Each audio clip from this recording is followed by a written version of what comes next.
Network marketing, MLM, direct sales. There are many names it goes by, but we all know what it involves. It's a great business opportunity, but even the most savvy salespeople struggle. If you love the products and want to start a residual business without having to go to family and friends, or if you want serious marketers joining your stellar team, this podcast will show you simple technologies you can leverage to automate the recruiting process and grow your MLM without old rusty tactics from the 70s. From the heart of Orange County, California, I'm your host, Eric Kim, and you are listening to MLM Marketers Radio. Hi, everyone. My name's Eric Kim. Welcome to my first episode on my brand new podcast. Now, this was a long time in the making. I was honestly really scared to be vulnerable in front of the public ears. So it was really scary, but I'm glad I'm doing it. It's keeping me accountable, and I'm hoping it will be a tremendous value to all my listeners, not only of my triumphs, but also my failures. Now, a little bit of background about why I'm doing this podcast. I've been working in the corporate sales role for about 8 years.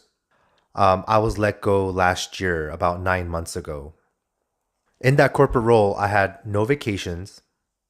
I traveled so much to other parts of Asia and also the US that I honestly started hating the new car smell of rental cars.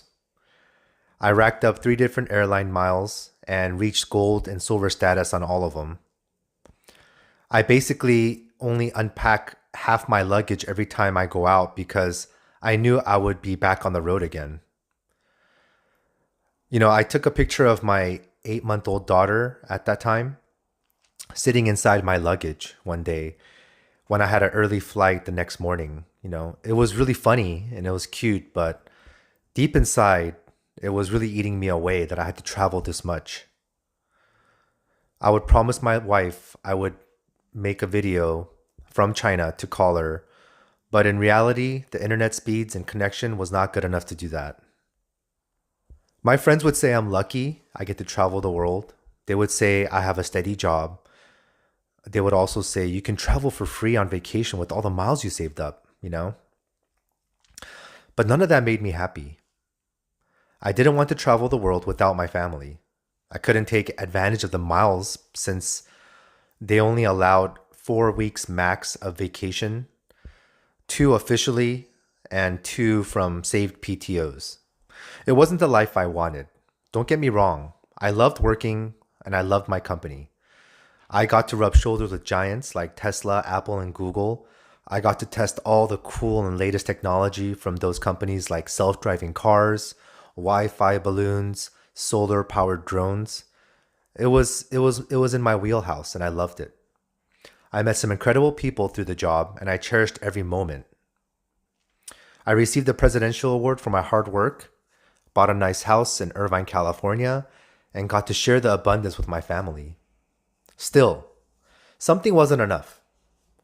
I knew there was more out there that I could give value in the same way without sacrificing so much time away from my family. And then something happened.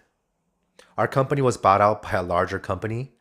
My CEO at the time accepted the offer, obviously, which was good for the company, but it was bad for some of us that had duplication of titles.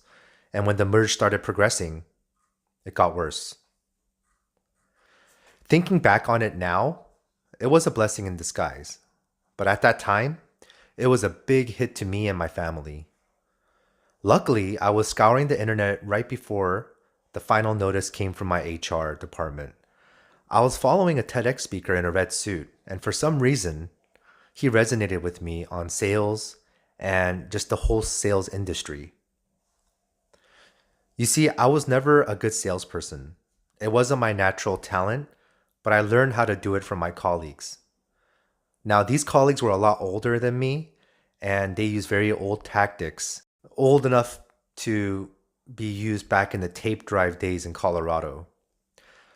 Technical sales was all about rubbing shoulders, talking up your product, and telling people the features and benefits on how we are better than our competitors.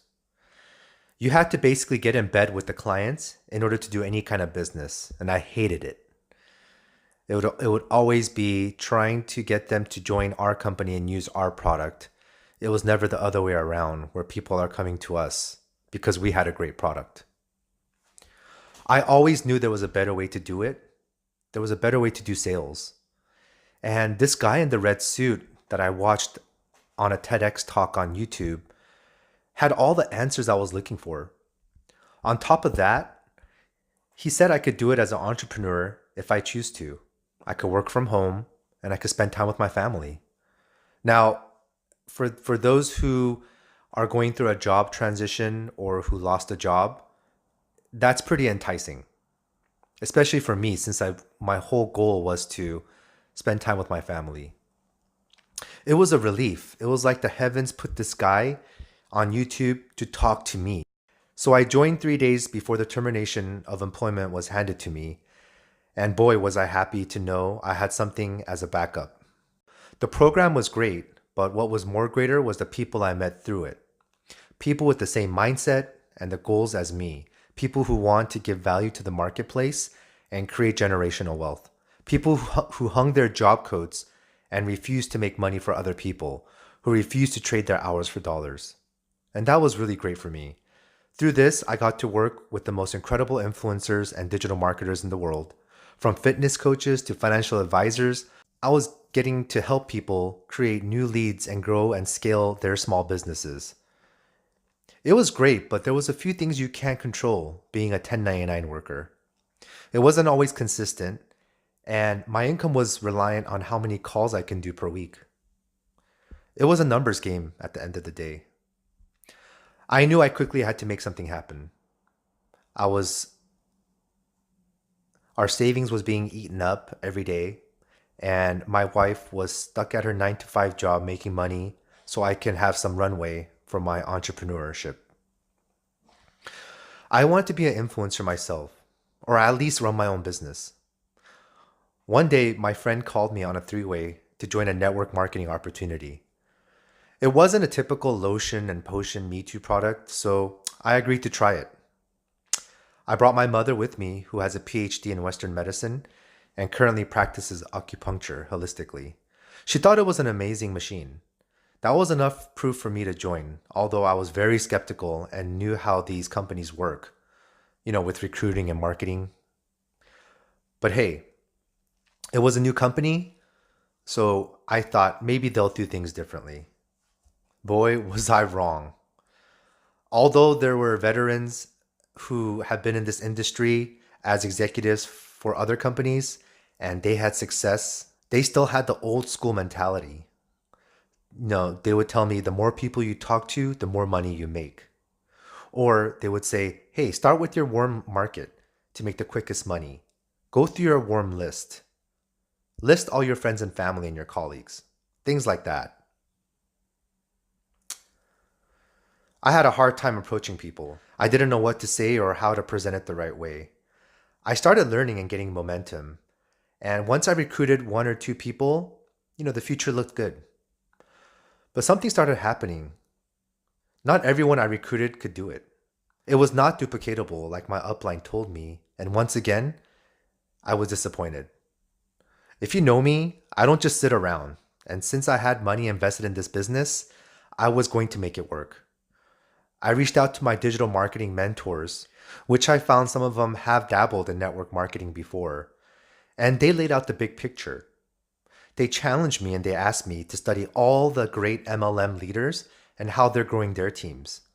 I quickly realized that, they weren't doing what my upline was telling me to do. They were not doing one single thing, maybe except some home meetings for trainings, but everything else was non-existent.